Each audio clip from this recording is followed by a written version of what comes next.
This meeting is being recorded. Great. Cool. So we're looking at a technique here using graphics API points to render high resolution spheres without all the geometry that you'd typically associate with rendering a sphere. It's just a single point to represent them. So I've been calling this Point Sprite Sphere Impostors. There is some past work related to this, but I don't remember the exact origin of the initial implementation, but I did find out about the other work on this topic after I started on it. So anyway, so this came from a project during my undergrad. This was the initial implementation. It was I found out that you could write to the depth value when you're rendering with the graphics pipeline, and so I was using a texture mapped onto constant size points using GL point chord. That gives you a UV on the point primitive surface from 0 to 1 on X and Y. And you can use that to reference the texture and adjust the depth value by the return value or discard the fragment if it's equal to 0. So this initially used a texture of a hemisphere here. Some improvements to that, just some real basic ones. So GL program point size is a feature where you can set in the vertex shader the size of the point primitive, and that will inform how large it is when it generates fragments. So that allows you to do scaling on these pretty easily. There is several papers actually I found out by this guy Simon Green at NVIDIA. He's written several things about that. I need to review some of what he's got here. I did get the analytic sphere model from this paper I linked here, and I can share these slides after. But this is basically using the Pythagorean theorem to solve for to have an analytic sphere instead of using this 64 by 64 texture. And the application that they were looking at this for was Screenspace fluid rendering. So they would take and put a bunch of these points out into the world at point locations for particles representing fluid simulation, and then they would do some smoothing and some things like that to give it a more convincing water surface. So using custom primitives like this, GL points, basically what that's doing is it's giving you a square region of pixels at the depth of the point primitive. You can offset this and write to the depth that's written by that fragment shader to get the correct spherical depth as if you were rendering a high resolution sphere. You can also discard for off sphere fragments. So for example, you've got that square region. The corners are going to be discarded fragments. So there's a couple different ways. I mentioned you can use a texture like the grayscale here, where black is the lowest value and going to white is the nearest to the camera, nearest to the viewer. You can also use the Pythagorean theorem. You can take that that UV from the GL point chord and remap it to from 0 to 1 to -1 to 1. Call this offset UV. Take the dot product of that with itself is going to give you the squared distance to the center. If that value is greater than 1, it means you're not in the sphere and you can discard. Taking the square root of 1 minus that gives you the z value. And so this allows you to resolve the spheres much more accurately, especially if you're jittering the sample locations over time. One thing I just did very briefly, and I'm not sure how big an influence this was, but something I read about what's called the conservative depth optimization, and that's making the promise to the graphics API that you will only add to the depth value. There's some potential optimizations there in the background that may be able to make use of that. So it's basically what you're saying is what you write as GL frag depth is not going to be closer to the viewer. It's only ever going to be farther from the viewer than the initially than the point primitive's depth. That's GL frag core.z. You're only going to be adding to that value, not subtracting. So I don't necessarily know the implications there so much, so I'm not going to spend a lot of time on that. Something cool about this, what you can do is you can very easily extend that depth logic to get a normal vector. You can use the UV to get your XY, and then use the Z that you solved for as the Z vector. And you can use the inverse model transform to give the world space normal, and so that will rotate as you rotate the object, and give you correct normals on the surfaces. So simple extension of that is using the points location in space plus the normal value that you solve for times the radius of the sphere. And so you can get that position value fairly easily. That's useful for shading. You can use the position plus normal plus depth and do, for example, what I did was the Phong lighting model with a large number of lights. Something I found interesting to mess with this is deferred rendering. So when we have all these values that we solve for, we can write these to separate buffers as the color attachments to the, these are multiple render targets. So I can write depth, that's the correct sphere depth. And this is actually interesting. This is something that's touched on one of the Simon Green papers. I've been meaning to read through and understand a little bit better. I used orthographic perspective or orthographic projection for this. If you use perspective, there is some distortion to the spheres, and you have to account for that somehow. I don't fully understand the solution to that problem, but that's something I'm going to need to read a little bit about. Again, position and normal solved for in the same way that I mentioned before.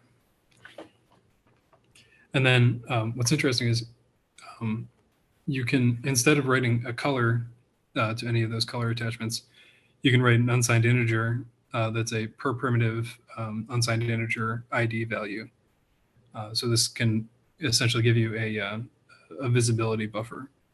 There's a couple of very interesting implications for that.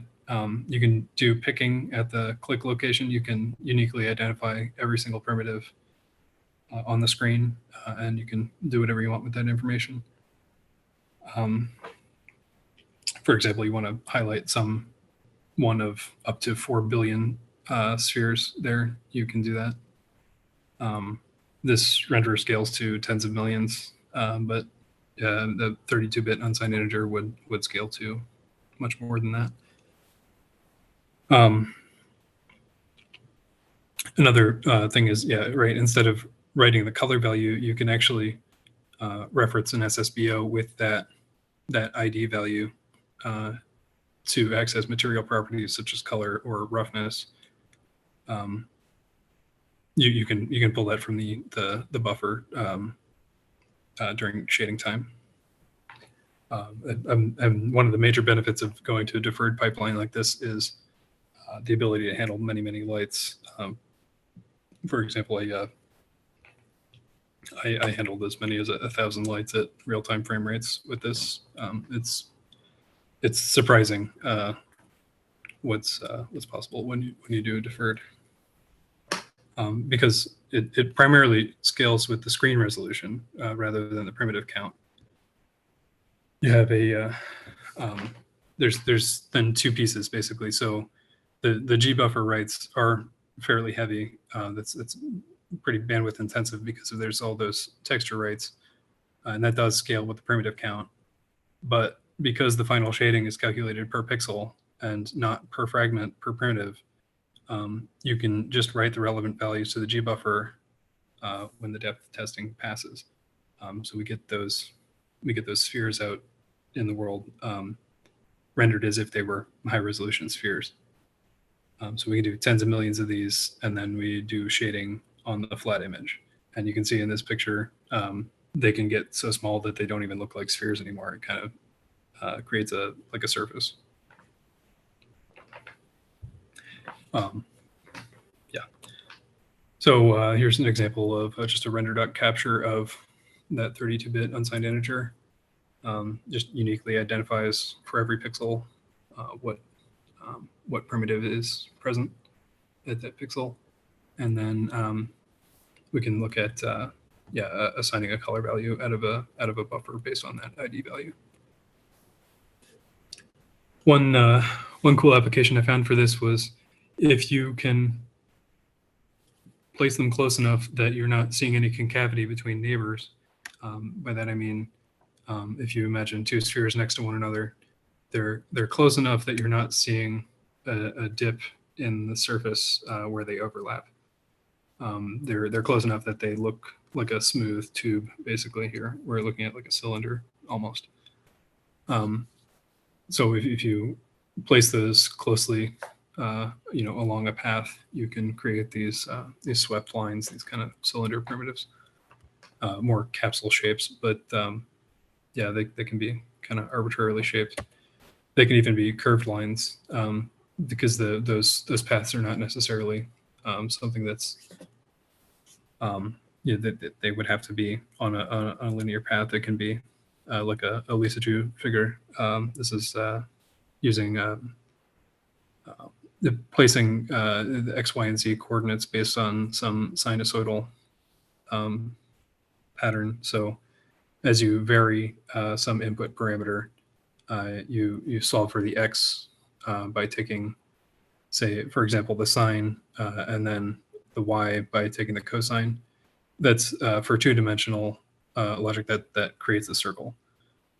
And if you add scale factors to that, you can create different frequencies of oscillation on the different axes, and you can create these very complex shapes. Like sometimes, well, like if you're familiar with spirographs, it's basically like a 3D spirograph. Another cool application is you can place these close enough together that they actually can resemble hair or fur. You can look at these branching structures. Basically, just again placing the point primitives so close together that they form these continuous lines. You can see maybe if you look close some delineations between neighboring points, but for the most part,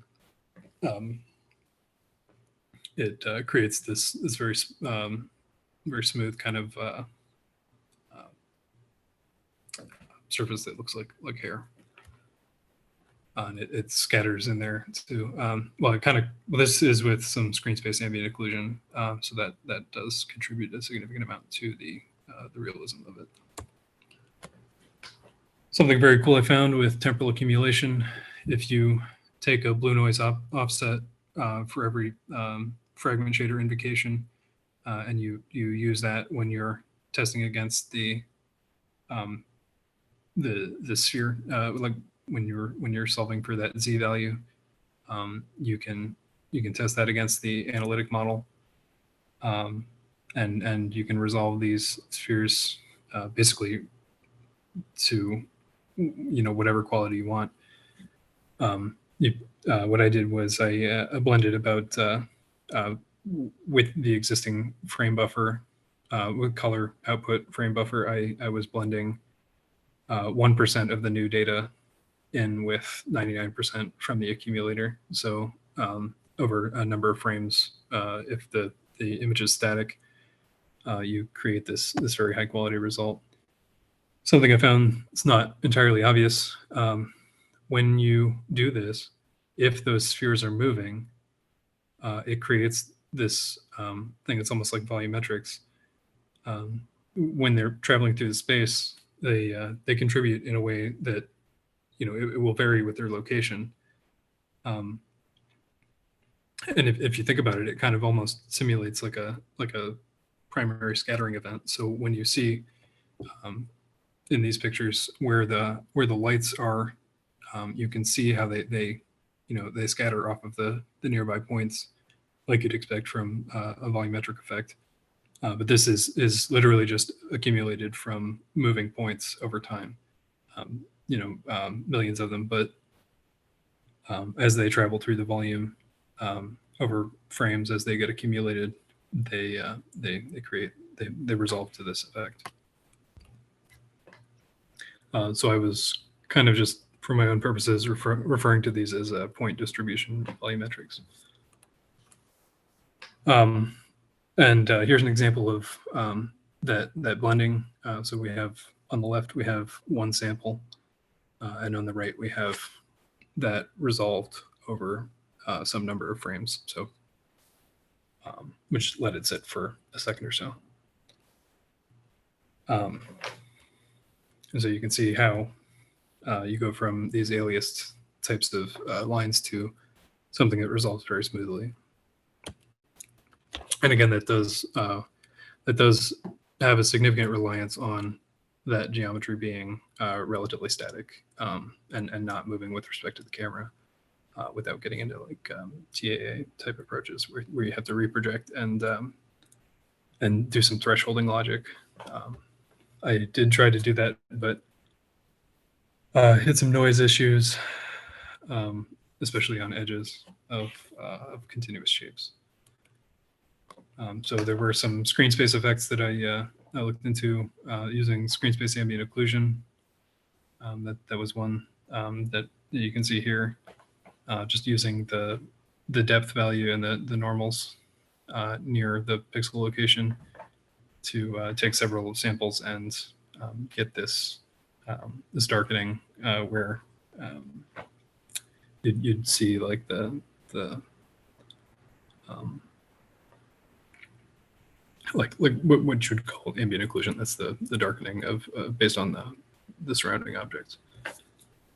So some of the other things that I want to try with this, doing a depth-based depth of field, where basically you would blur portions of the image based on their distance to a focal plane.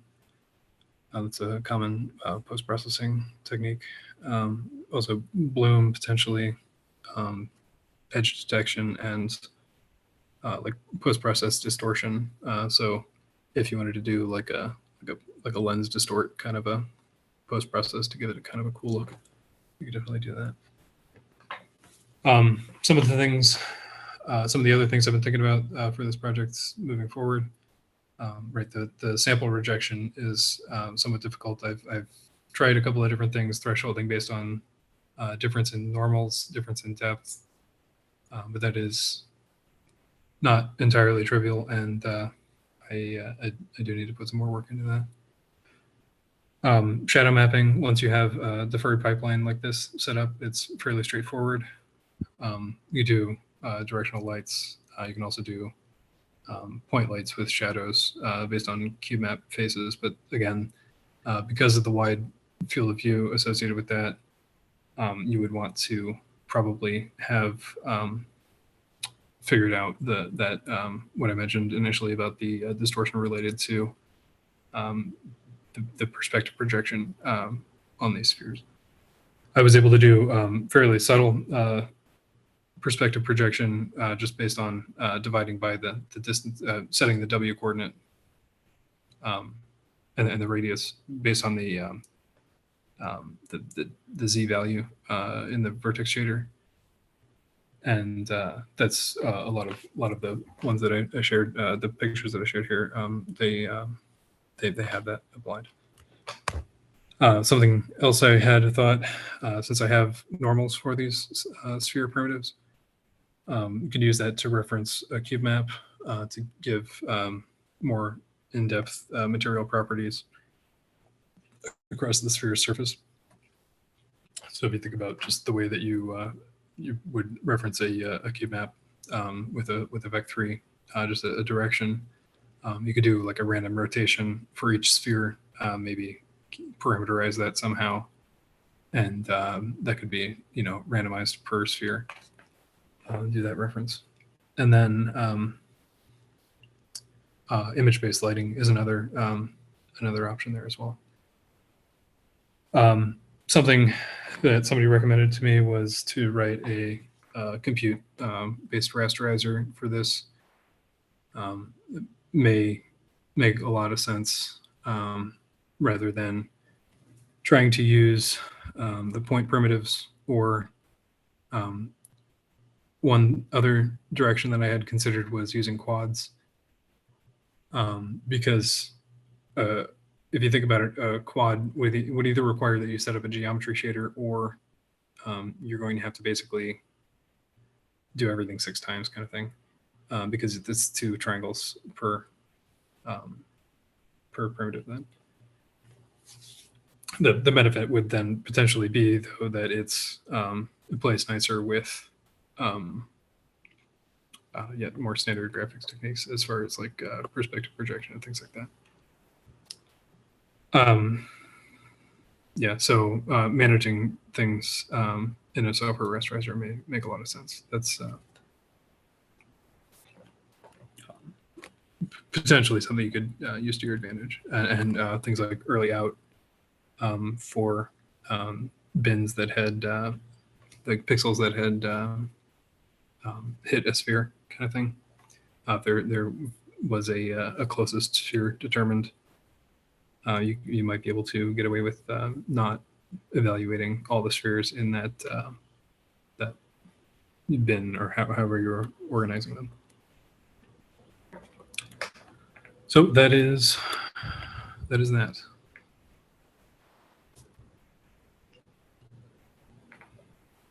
Anybody have any questions? Yeah, that was pretty amazing. So like how are GL points actually drawn? Are they turned into a quad or something? Under the hood, I'm not actually sure, but as far as usage is concerned, it's just a small square of pixels that are. So if you use GL program point size, that you write a float to that, and that's the size in pixels. Yep. So I was thinking, like you just mentioned it though, that like using quads instead, like so instead of drawing spheres, you could actually draw cylinders, right? For those lines, and then you could reduce the number of primitives. Yeah, and because if you think about it, if you used API lines, there's not a particularly straightforward way to get the like the distance to the center of the line kind of thing. So it would be difficult to do that way. But yeah, if you had a quad and you had a UV on that, you could solve for that really easily. But I guess that, like you said, there might be problems with perspective correction. Right. Yeah, Simon Green, I definitely, if you're wanting to know more about that, that's something that he's written some stuff about in some of his papers on the subject.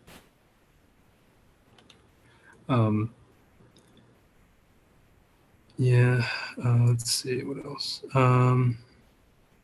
Just a question, how are you rendering the spheres as points?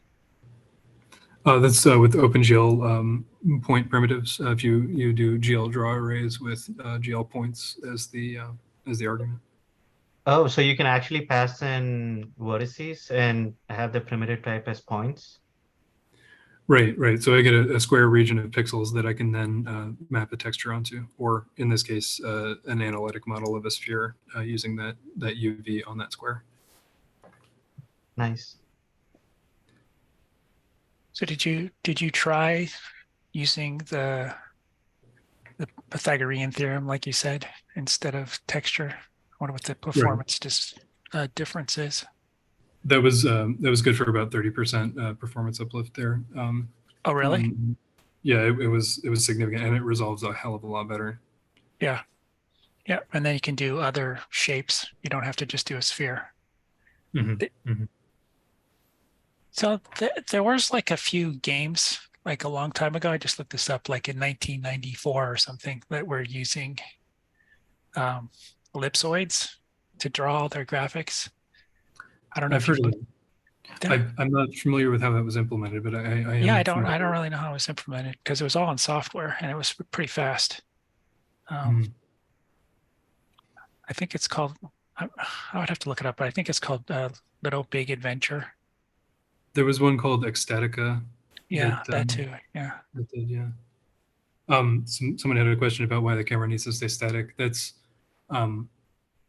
basically what you're doing is super sampling. That's so if I keep everything static, then I can very easily do a subpixel jitter and do my testing against that analytic model. And as you stochastically kind of like discard fragments and like you have more and more samples resolve the edges of the sphere and the curvature on the surface of the sphere. That's why it's so much easier when it's static. Because if you don't do that, you've got to do a bunch of things to know whether or not you can reuse that data. That makes a lot of sense. Thanks. Sure. And then physically based, no, this was just real simple Phong lighting. It's based on a just your standard Phong shading model. Anything else? Oh, so how do you map the textures you get in the fragment shader? This is, I believe, maybe unique to OpenGL. I'm not sure that other APIs provide it, but I'm sure that there's ways you can get it. There's GL point chord in the fragment shader will give you that UV, and you can configure where which corner that's referenced relative to, whether it's like top right, top left kind of thing. How are you placing these points? Is it kind of just on the CPU side? Right. Exactly. Yeah. I'm curious if you have any plans to experiment with like compute shader based stuff, like you could do like fancy fluid simulations or something. That would be very cool. So like I mentioned with the volumetrics, so what that was basically doing, I had just some minimum and maximum extents on X, Y, and Z, and I was basically just doing a random movement in 3D, and they would wrap to the other side when they left that region. It would be cool to see if you could do like the whole like execute indirect stuff with compute shaders to do it there. Because I guess at some point this is kind of just a particle system, right? Right. Yeah. Fancy particle system. Yeah. Are you utilizing different sizes at all? Because I know with a lot of these graphics APIs, there's a lot of funkiness with like how big or small you can make the points, and it's kind of like per driver. So I'm wondering, are they all uniform? So if you look up this string, you can do GL enable GL program point size, and basically what that lets you do is you can do some logic to set the size of that point primitive from the vertex shader. Okay, I see.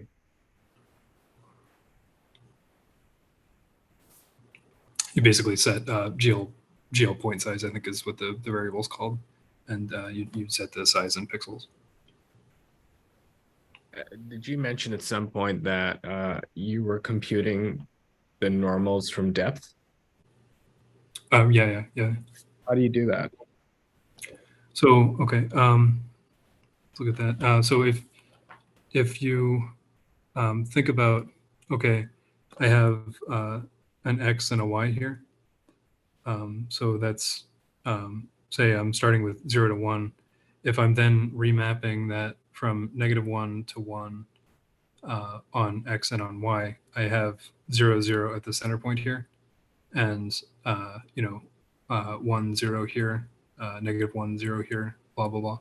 I can then use the Z value from the height to give me that normal, and then I can apply my inverse model transform on that vec3 to give the world space normal.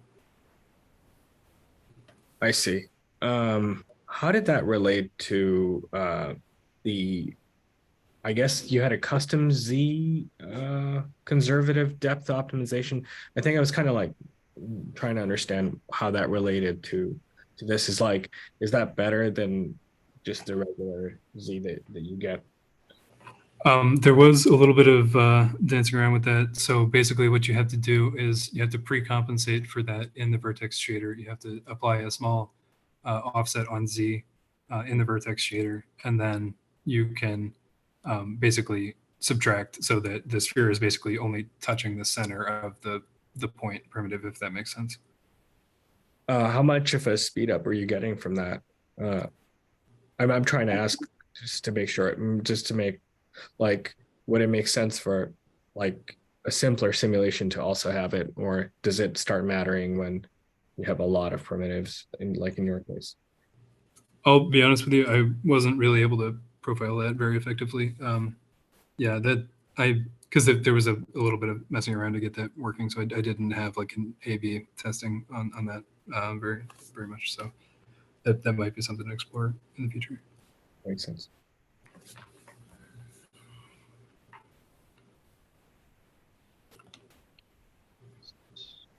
So quick question. The imposters, those were where there's alpha regions, those were blended, or was it alpha discarded? Right. So basically, no, they are discarded. But then because I'm using a deferred pipeline, I was able to. My shading was using an accumulator.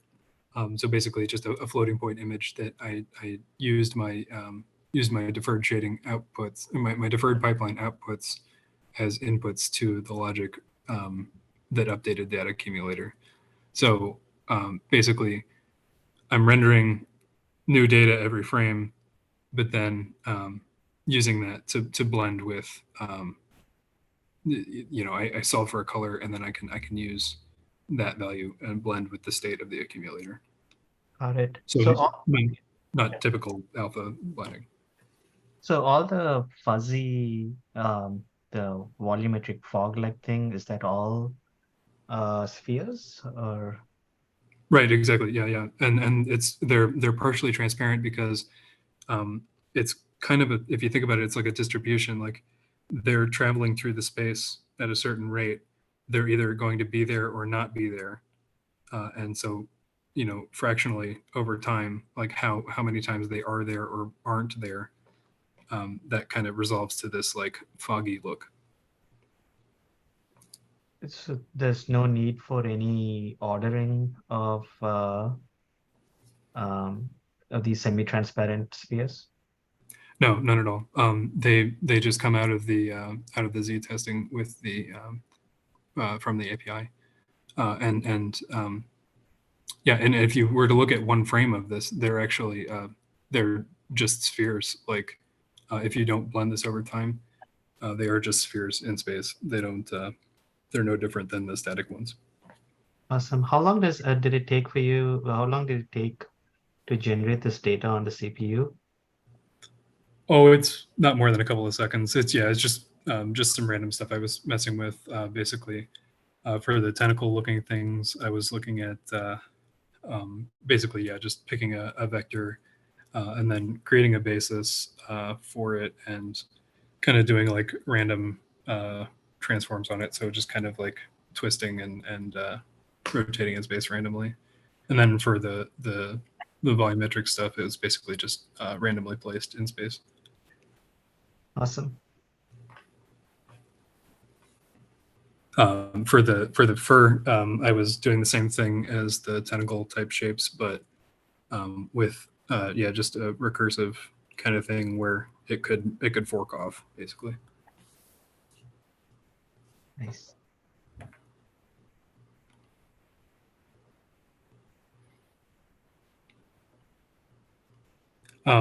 It does run in real time. Yeah, I was able to do like I say, like about 10 million at 60 frames a second. It was I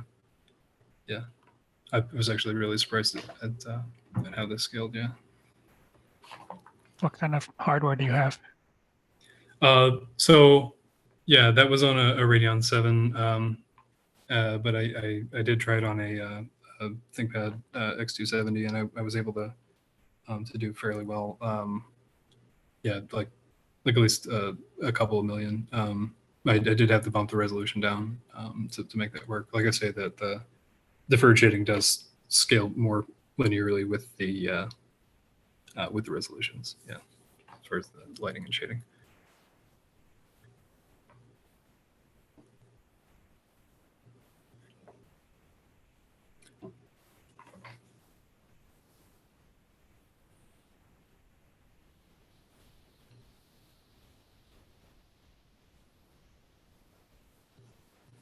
Well,